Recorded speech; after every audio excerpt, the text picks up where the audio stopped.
Hello mga kainday, simulan naman natin mag-mini vlog. Ayan naman tayo, simulan na natin intro.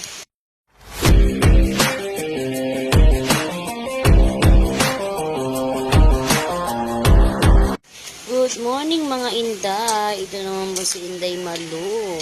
Magtutupi ng mga damit namin para hindi bahaya ng mga lamok. Ayan.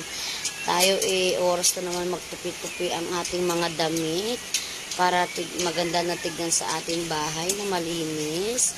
At pagtapos ko dyan, magtutupi na tayo ng ating mga damit, ng ating mga anak natin. Yan.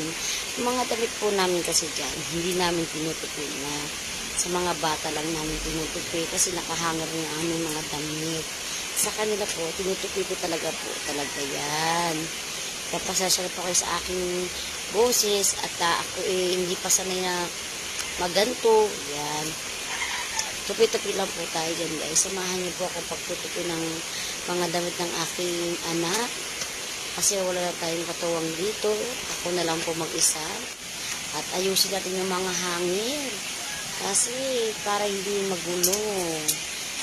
Tignan niyo po ang aming hangin. Yung na alam paano ayos ang hangin namin dyan. Kasi gusto ko po kasi lahat po ng mga hangin nakaayos. Yan. Ayoko yung makalat o mga hangin.